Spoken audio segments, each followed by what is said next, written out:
Hi, welcome back to this channel. Today we're going to talk a little bit about the period of time between 1532 and 1553. This was a time when Pluto was also in Aquarius, so I thought I would go a little more deeper into this very special scientific Renaissance-esque time. So it was obviously a time of major change in European history. There was a lot of wars going on with Protestantism beginning to take hold and new ideas coming to the forefront. It was really transforming all of Europe and many countries beyond borders, right? Which makes sense with Aquarius ruling the next step beyond Capricorn, which is borders and governmental structures and conservative or ways of doing things in the past, right? So Capricorn is kind of like the king in ways, or kind of the leadership in the military, but Aquarius rules the freedom fighters, right? So radical shifts that reshaped Western culture and culture around the world and set the stage for modern thinking, right? The Protestant Reformation defined this period with a sweeping and unrelenting challenge to the Roman Catholic Church's authority. So obviously there was a lot of wars, a lot of deaths. This was also a time when the church became much more heavy-handed and began to actively seek the execution of heretics, so to speak, right? Martin Luther and the 95 Theses in 1517. So again, just like Niccolo Machiavelli, it seems like people were really being motivated at this time to kind of show the underbelly and show their ideals for what the future could be. But just like Machiavelli, his work only really took popularity when Pluto finally entered Aquarius. But he was beginning to kind of come to his ideas in the beginning of Aquarius, which makes sense. We tend to sense the transit ahead of time and get prepared for changes.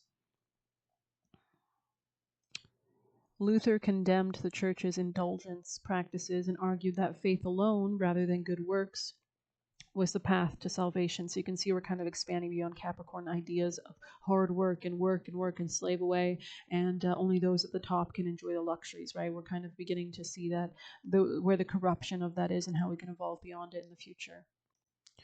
More than this, back then, this was the time when the first translations of the Bible were finally coming into local languages. So you didn't really need the priest or a clerk to kind of give you the information and be your kind of Mama Bird-esque brainwashing type, gurus or guides. It was more about empowering the individual now and their spiritual understanding and literacy as well. So that's more about that kind of air sign, which rules communication networks and knowledge, and kind of, innovations that kind of took a foothold and actually spread the power amongst more people than just the central head figures, right? So this really fostered more of a personal approach towards our own ideas and beliefs and away from kind of solidified structures of thinking and institutions. But at the same time, this was a time when a lot of wars began to come into action. There was a lot of bloody, that's why we have the Bloody Mary kind of, people spout that in front of the mirror, and it's become more of a folktale just because of how bloody that era truly was. There was this huge kind of revolution, rebellion going on, right? So this is when more humanitarian ideals like the freedom of belief and your protection from the law based on your belief system and whatever religion that you subscribe to, you weren't going to be killed by the church anymore, began to take shape during this age as well. This was also a time when Leonardo da Vinci became quite popular. The Renaissance fueled a celebration of human potential and the wonders of the natural world through artistic and intellectual achievements. Renaissance leaders usually have Aquarian placements, and you can see how he had prominent nakshatras that were, you can check that out on Claire Nakti's channel on Shatabisha, for example, which are usually people that can really bridge the gap between building the blueprint for future society and future ideas, future designs, future innovations, like his flying machines, which is very air sign, right? Air flying machines, right? Another note on Da Vinci specifically, his rising sign, as per AstroTheme's website, was in Sagittarius, which meant while Pluto was in Aquarius, it was sextiling, which is a very nice aspect. It gives just a little bit of effort will bring large rewards. And so we can see that he was really supported at this time in all of his expansive pursuits in search of knowledge and higher belief and protection with positivity and kind of ideas and solutions, right? So This was a great time to expand his own personal identity and what he would later be known for. Another figure is Erasmus of Rotterdam, who promoted education, reason, and a focus on human dignity, challenging the church's tight grip on intellectual life and celebrating individual creativity. This was also a time when there was a lot of astronomy and a lot of astrology was big at this time. Leonardo's Vitruvian Man also embodied the Renaissance belief in harmony between humanity and the cosmos. So Aquarius in general can rule these overarching networks or structures of how math is and how the larger system is, right? So the printing press was also invented by Johannes Gutenberg in the mid 15th century and revolutionized the distribution of knowledge. This allowed rapid spread of Reformation texts, scientific discoveries, and classical literature, weakening the church's hold on information and empowering individuals to think independently. So there was so much knowledge that was abounding at this time, and I think we can see that happening already through all our social media in our day and age as well. There was also a shift towards more empirical observations over religious dogma. So this began the kind of foundations of how we approach science in general and the methodologies for that as well, despite church resistance, of course. There was a lot of boundary pushing of which allowed new ideas to come with groundbreaking discoveries. This also, of course, happened even though there was death imminent because we have to tear down the old and kind of cleanse out all the muck and the grime and the disease. And so Pluto always comes through that area and kind of clears things out. So there was a lot of death definitely at this time with a lot of wars with these freedom fighters, but it was breaking down those restrictive norms and it was fostering a culture of increased exploration going forward.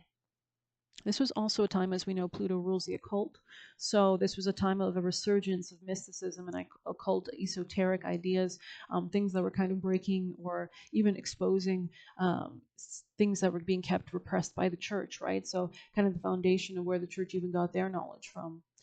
So there was a lot of new ideas and practices and spiritual practices, and people were looking beyond the comfort of their own borders and towns to exotic lands to see what kind of knowledge could be exchanged. So Renaissance thinkers fascinated by astrology and alchemy viewed these practices as windows into the divine mysteries of the universe. So Paracelsus, sorry, I'm not sure, Paracelsus, Paracelsus combined science, medicine, and mysticism, attempting to bridge the physical and spiritual realms through alchemical study. So obviously a lot of transformation. Pluto rules transformation in the base form, and then on top of that with the kind of Aquarian, Uranian energies of innovation combining with that level of the occult and mastery of the hidden or the subtle. It's just such a powerful time to see the subtleties and nuances of reality and make those shifts and changes. And when Pluto was discovered, obviously this was the time of the nuclear bomb, how the tiniest of atoms can make huge ripple effects on our planet. So this was also a time when Hermetic texts were being rediscovered, and this ignited the new wave of Hermeticism, which saw all things that's interconnected and emphasized personal enlightenment and your personal connection to the divine, like gnosis, for example. This was about seeking inner truth and spiritual and universal wisdom, right? Connecting all of these ideas and concepts world over, blending spirituality and intellectual curiosity. The exploration of mystical aspects of faith would later influence Enlightenment and Romantic thinkers by challenging religious orthodoxy and promoting hidden knowledge. Pluto encouraged individuals to pursue spiritual transformation and explore the mysteries of existence on their own terms, as the Catholic Church resisted the Reformation, leading to religious wars, persecution, and deep divisions. The Catholic Church launched the Counter Reformation, reaffirming Catholic doctrines and condemning Protestantism. The Council of Trent, 1545 to 1563, solidified Catholic teachings and intensified the Inquisition's persecution of those deemed heretical, leading to executions and fear across Europe. These conflicts were as much about power as belief, reflecting Pluto's tendency to bring conflict alongside transformation. The religious violence of this period showcased Pluto's darker side, revealing how transformation often comes with fear and destruction. The persecution and conflict forced society to question the morality of institutional religion, ultimately planting seeds for the future ideas of religious tolerance and secularism. In South America, the Inca Empire was at the height, spreading its influence across the Andes and developing a sophisticated society that valued astronomy. The Incas constructed impressive observatories like the Intihuatana stone at Machu Picchu, designed to track the sun and celestial events. They used cosmic alignments to plan their planting seasons and honor their gods. Their reverence for the stars and meticulous planning of sacred spaces echoes Pluto and Aquarius's transformative power to unite society with cosmic wisdom. Russia's embrace of orthodoxy and its determination to resist Mongol rule exemplified Pluto and Aquarius' theme of cultural independence and spiritual identity. These movements represented a collective awakening that challenged old structures, empowered individuals, and created space for new ideas, question authority, and explore new ways of living and believing. The Renaissance Reformation was more than a historical period, it was a turning point, driven by Pluto's transformative power in Aquarius, an era that set the foundation for the modern world. So we can see how there's so much kind of overarching, larger um, structures that are coming to the forefront for our future ongoing. So I hope you've enjoyed this little short video. I just thought I'd dive into this period a little more deeply and spread the knowledge. And thank you for being here. If you want to leave a tip, you can do so through the Buy Me a Coffee link. But regardless, thank you for the views and the likes so much. Take care.